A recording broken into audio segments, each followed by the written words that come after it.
Nous sommes passés de la mort directe à la mort par usure, de la violence par balle à l'étranglement économique. Il n'en reste pas moins qu'il s'agit toujours de mort et de violence.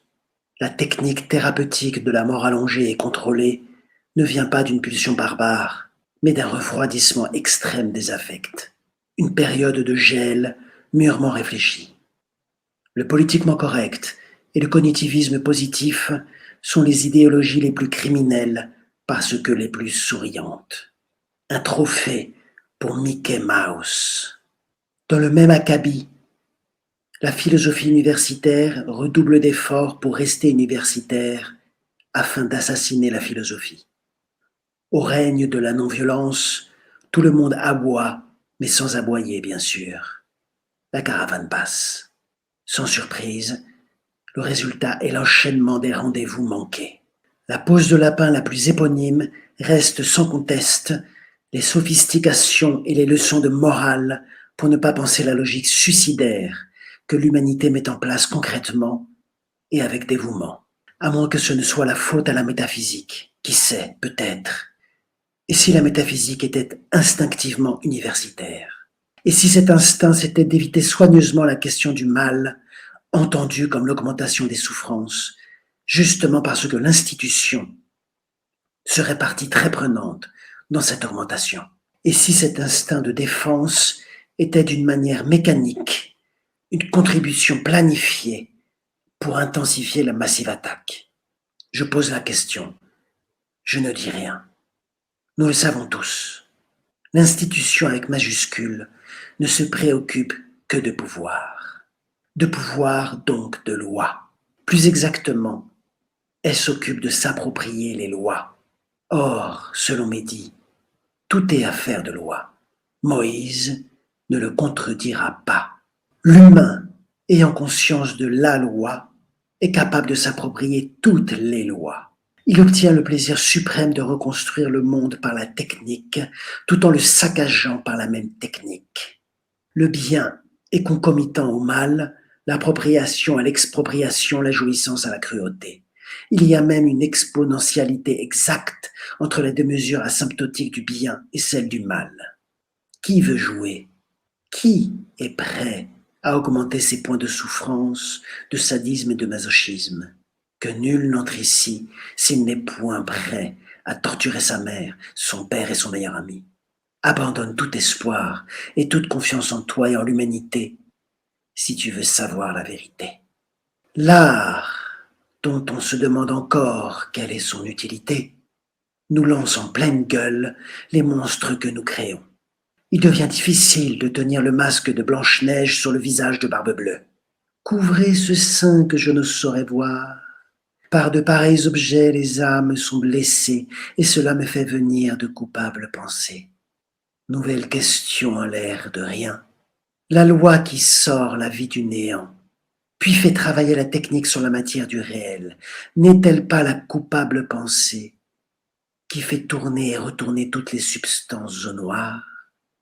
L'objectif n'est-il pas de s'introduire dans la matière à partir du néant pour néantiser le réel, jusqu'à disparaître dans le fond d'une mare de café qui n'a plus rien à prédire? Tartuffe dévoile la vérité de cette œuvre noire. Nous jouissons du néant du début à la fin. Et la culpabilité est l'affect le plus raffiné de la maladie auto-immune qui aime à se dévorer les chairs pour rejoindre l'idéal de ce qui n'existe pas. Le festin nu à travers la décomposition programmée des cadavres est une ripaille inéluctable dont il faut savoir jouir infiniment. L'enseignement de la sexualité ne dit pas autre chose. Je vais et je viens entre tes reins et je me retiens. La retenue et l'amplification sont les deux faces du Janus perfide qui nous guide sur la voie tantrique de l'adéquation entre le désir et le jouir. But, rejoindre l'éternité d'autant plus ressentie qu'elle est fantasmée. Dépassons l'interdit pour le mettre au nu, qu'il puisse éjaculer une belle carte de France. Personne n'y résiste, pas même les couples hétérosexuels. Le sage va prendre une longueur d'avance définitive sur le Tartuffe essoufflé par tant de plaisirs contournés. Le sage, donc, parachève en beauté le montage en nous dévoilant le mot de la fin. La suprême liberté consiste en une négation du vouloir vivre, un orgasme infini dans une négation infinie. Mallarmé parlait de Rimbaud comme le prince des poètes. Mehdi a saisi que Schopenhauer est le prince des philosophes, le seul qui ait répondu à l'appel de Cthulhu sans devenir dément. Chaque fois que ce prince de l'ombre est invoqué, c'est un énorme pied de nez fait aux universitaires qui se vautrent dans les bobards spéculatifs pour « j'ai trouvé un concept, c'est mon projet ». Le prince des poètes ne s'est jamais préoccupé de ses droits d'auteur. Le prince des philosophes léguait ses biens à son chien. Concernant les animaux et la loi, les académiciens en restent au stade infantile. Ils barbotent dans le droit en essayant de se hisser au-dessus de l'animal. Le résultat un peu moisi est un perpétuel animale triste post-coitum. On peut dire qu'ils sont bien dépassés. Mehdi Moïse, poète philosophe, envoie donc aux universitaires pharisiens une belle claque. Mes chers confrères, vous êtes politiques dans la mesure où, comme tout le monde, vous obéissez à la loi, mais vous êtes politiciens car vous ne faites qu'obéir à une suite de lois parodiques. Vous ne vous appropriez rien du tout, ce qui ne vous laisse pas le loisir de vous déposséder de vous-même. Mesure inconsistante, ni rien ni tout, rien du tout tournant autour du même, on vous regarde errer maladroitement et toujours courbé dans le purgatoire ambulatoire des couloirs plats. Cherchant le sens de votre vie entre le caniche et le greffier, vous vous retrouvez simplement salarié, qu'on appelle très justement fonctionnaire, et qu'on laisse jouer au contremaître pour préserver le vernis et le politiquement correct dans un panier de crabes. L'histoire, à quelques exceptions près, donne raison à Mehdi Moïse. Débarrassons-nous des pudeurs et des modesties mondaines pour assumer que l'événement est par essence miraculeux, et que l'événement miraculeux, c'est le surgissement de la loi. La loi abstraite est souveraine, et tout dépassement sera seulement une modification de la loi.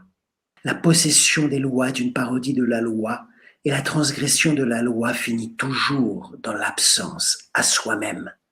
Mais parfois, au cœur de la dépression et de l'arrêt suicidaire, une voix se fait entendre. Tu es allé loin pour venir à moi. Tu es parti contre moi pour revenir tout contre moi. Le suicide de la Phousis par la techné est l'initiation pour te révéler à moi et à toi. Le retour à la loi pure, c'est le retour à l'origine de l'événement miraculeux. Le miracle, c'est le miracle de la nécessité. La contingence est le garant de la nécessité du miracle de l'événement de la loi. Sans contingence, pas de miracle, pas de loi.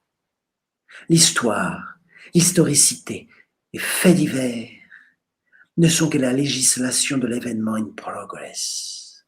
C'est tout l'intérêt du dépassement, révéler pour retourner, devenir déchetterie confuse pour se convertir en raison sublime.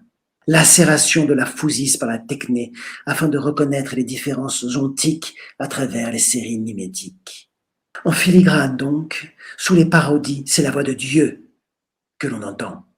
Et toutes les chinoiseries scolastiques qui tentent de maquiller cette réalité se perdent dans la montagne qui accouche d'une souris.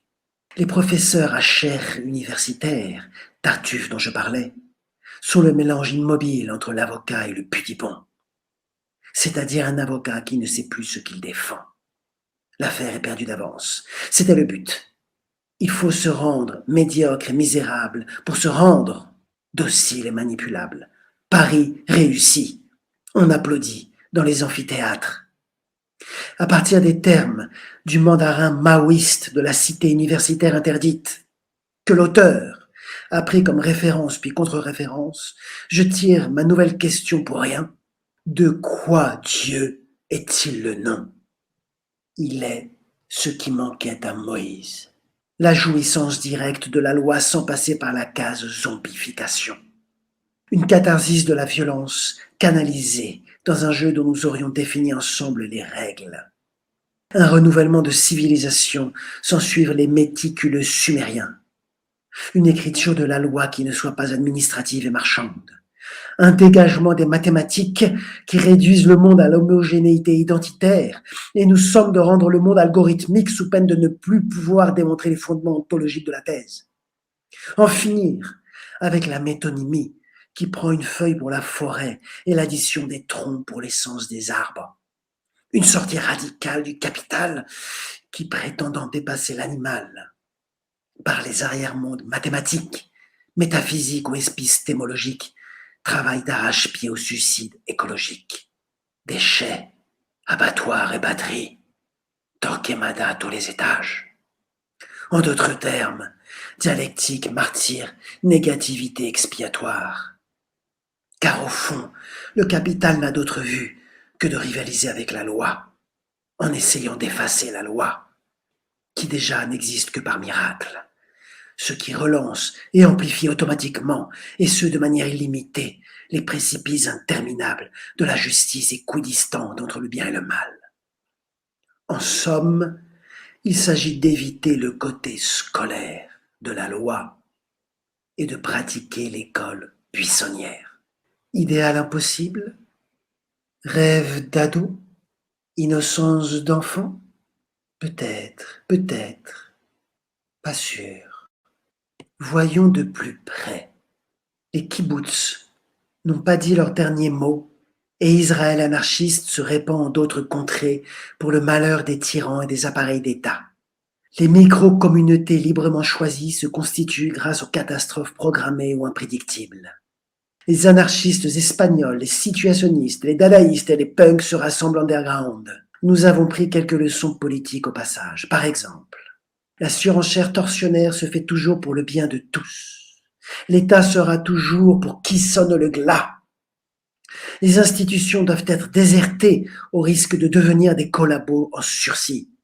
Bonne nouvelle, il va falloir compter sur nous-mêmes et nous sommes plus nombreux qu'on ne voudrait nous le faire croire. Belle leçon artistique qui demande un changement de représentation, à défaut pour le moment de se passer des représentations. Nous fermons donc définitivement le rideau rouge pour passer le 4e mur du son, du mot et de la parole proche de l'événement. Nous passons notre temps au désœuvrement de la vie pour sortir du spectacle sidérant des lois surnuméraires qui s'ajoutent à la loi sans contenu. Dire que l'on appelle cette profusion politique le droit naturel ou le darwinisme social.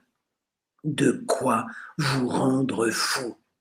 D'ailleurs, il n'y a qu'à écouter autour de nous pour prendre conscience de l'ampleur du désastre. En ce qui nous concerne, nous l'avons pris dans la tronche, le désastre. Nous ne faisons pas semblant d'être défigurés. Alors, que faire? Demande le bolchevique ayant mal tourné.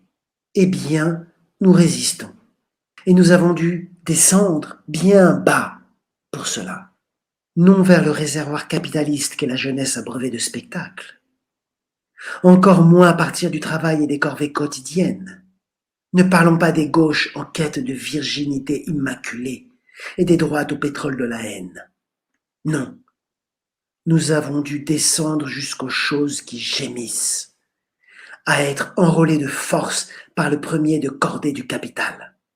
Nous rapetissons jusqu'à devenir irrécupérables par la subsomption de l'universel abstrait, que la technoscience nous considère suffisamment lointains et insignifiants pour qu'elle nous oublie, qu'elle nous mette hors de son angle de tir, tels d'impénétrables inutiles, qu'elle fasse comme si nous n'existions pas.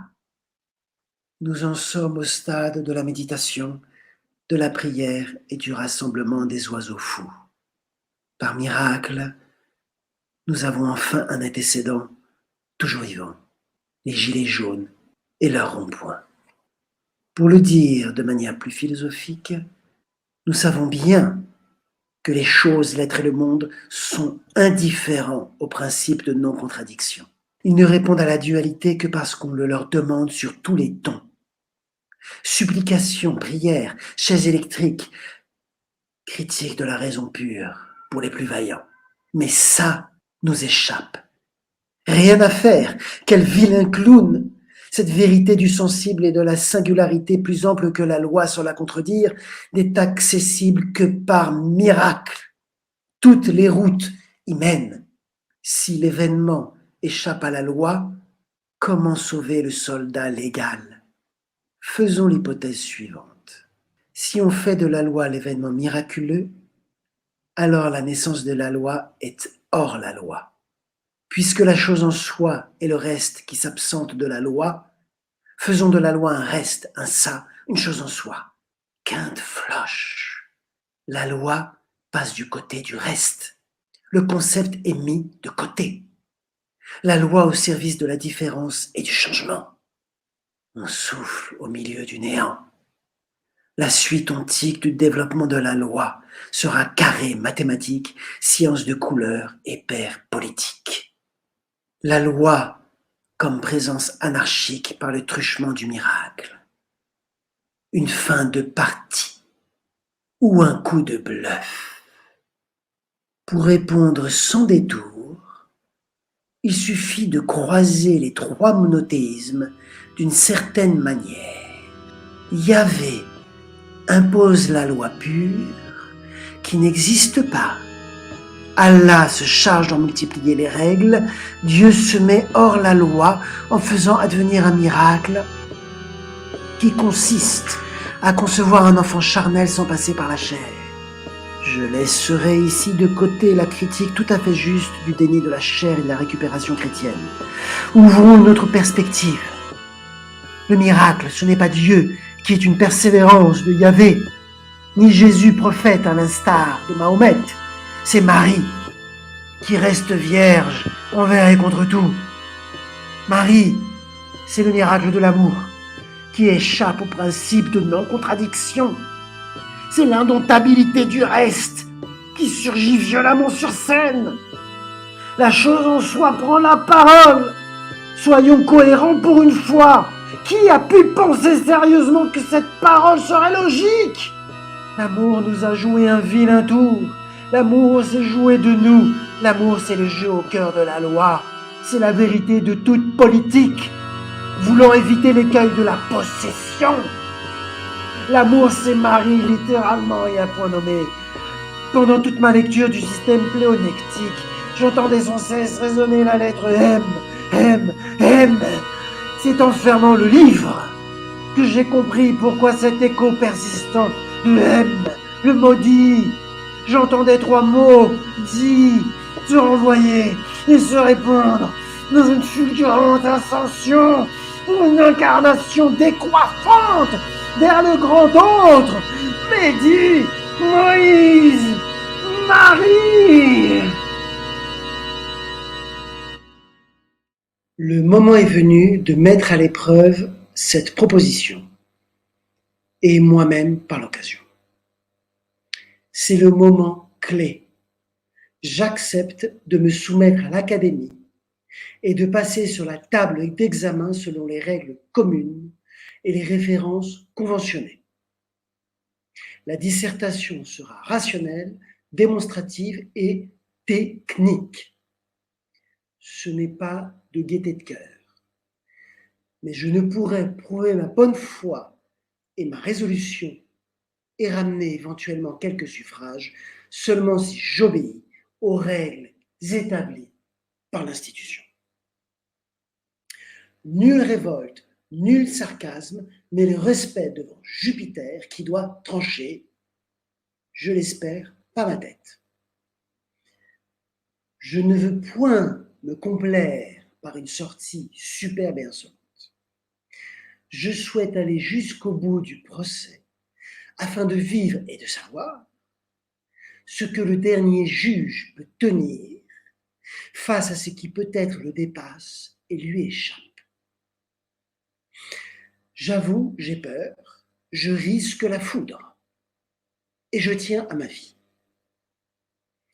Maintenant, les choses sérieuses commencent. J'ai appris hier. Puisqu'il faut commencer les choses, écoutons Anaximandre. N'est-ce qu'un faux Ce qui génère les mondes produit aussi leur destruction par la nécessité qui rend justice et réparation des injustices selon l'ordre du temps. Mais comment peut-on concilier ordre et liberté? Exécrétons un ordre humain séparé de la nature. À toi, Platon, lance la procédure. Triangle idée flux matière. Aristote con, solide, l'impasse obligatoire. Pour que saint Thomas redémarre ce moteur immobile. Et mangeons le vomi séminal. Causalité efficiente, tiers exclus, principe. Oh, pauvre de nous! Le jugement s'abat sur le chantier! Les pyramides et leurs étages, une âme, un corps, une matière, une forme. Voilà notre choix, s'élever tout nu ou avec des valises pleines de choses à recoller. Leibniz avait bien raison. Dans l'ordre le plus parfait, le mal est un bien. Rousseau nous avait prévenus. Oh, voici un homme! Mais pourquoi m'enchaînes-tu comme un animal, comme un loup? L'ordre, c'est la sécurité. La politique, c'est dresser la multitude Léviathan. Au suffrage ici! Au secours! Saint-Augustin, l'Algérien! Un miracle! Il nous faut un miracle! Descartes tout seul dans son neurone, il s'en sort pas. Spinoza lui pose le miracle dès la première ligne. La conscience aussi fait des miracles. Il suffit de rapatrier impérativement et catégoriquement la morale en soi. Elle sera cybernétique, progressiste, étatique et révolutionnaire. Pour tous, sans exception. Très bien. Soyons modernes pour tout le monde. Multiplions les catégories à toute vitesse, plus vite que la lumière. Archicao dialectique négative, mémoire totale et virtuelle, le monde sera queer. Tout est parfait. Au bout du tunnel, nous avons le mur de la loi. Oui, fortement recommandé de se fracasser. Mais j'ai appris hier, lors d'une intoxication, que l'on pouvait sortir du jugement en ne commençant plus rien. Puisque Dieu s'est de nouveau imposé en devenant virus, microbe, maladie et atome, j'ai pris pour décision de rester intoxiqué. Que mon sperme soit inutilisable pour la machine à soldats. Que le produit me considère hors du champ de modification. Vous êtes trop corrompu par on ne sait quoi qui rappelle l'inertie, la paresse et le bonheur à portée de main. Nous avons besoin de cuirassés, de prothèses et de l'affolement humain. Nous n'avons pas une seconde à perdre, même pour vous éliminer. Sautons par-dessus quelques siècles, après la disparition des cyborgs, l'échec total de l'esprit et la résurrection du chant. Ah oui, pardon, je suis désolé. Pardon, monsieur, pardon, madame, j'oubliais mon hymen, mon hymne d'entreprise mondiale. Oui, vive la guerre, vive la guerre, vive la guerre, vive la guerre, vive la guerre. Pour tous, toutes les couleurs, du nord au sud, de l'est à l'ouest. Je reprends donc l'illémorphisme identitaire, l'alléthéia du voilement-dévoilement pour donner des coups. Ma thèse, mon antithèse, la synthèse crée, non. N'ai-je pas un peu de logique à distribuer au mortier? Ne suis-je capable que de danse de la terre qui bave entre les fentes des rochers? Quelle note vous me donnez? Combien la moyenne, hein, la moyenne? Mais comment ai-je donc pu perdre aussi vite mon argot, mon argumentaire? Serais-je devenu une merde sans être? Et alors? N'écoutez plus ce que je dis. Veuillez m'excuser. Je suis désordonné. Je dis n'importe nawak. Je veux juste récupérer mon corps et être touché par la grâce.